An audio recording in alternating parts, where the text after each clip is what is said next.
দক্ষিণ এশিয়ার দুই প্রতিবেশী রাষ্ট্র ভারত ও পাকিস্তান।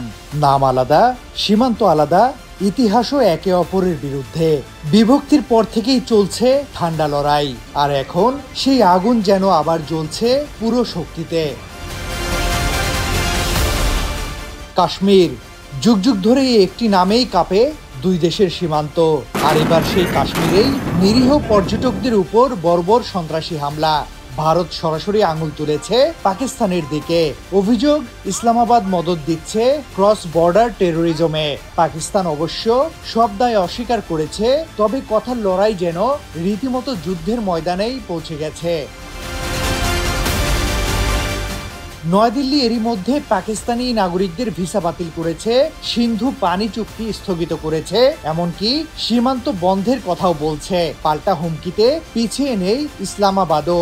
এক বিবৃতিতে পাকিস্তান জানিয়েছে, পানি বন্ধের যে কোনো পদক্ষেপই সরাসরি যুদ্ধের উস্কানি, আর তার জবাব আসবে জাতীয় শক্তির সর্বোচ্চ ক্ষমতা দিয়ে। সামরিক শক্তির পরিসংখ্যান বলছে ভারত এগিয়ে।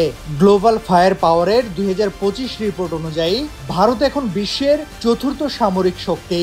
পাকিস্তান আছে 12 নম্বরে। সৈন্য সংখ্যা, ট্যাঙ্ক, যুদ্ধবিমান প্রায় সবকিছুতেই ভারত এগিয়ে। ভারতের সক্রিয় সৈন্য 14,55,000, পাকিস্তানের 9,35,000। ভারতের ট্যাঙ্ক 4,201টি, পাকিস্তানের 2,627টি, আর যুদ্ধবিমান ভারতের 513টি, পাকিস্তানের 328টি।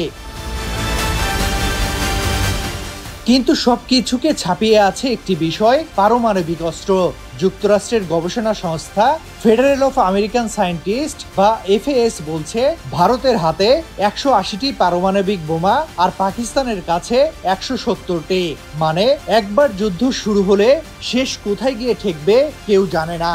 শুধু সীমান্ত নয়, পুরো অঞ্চল, এমনকি আশপাশের দেশগুলোতেও পড়তে পারে ভয়াবহ প্রভাব।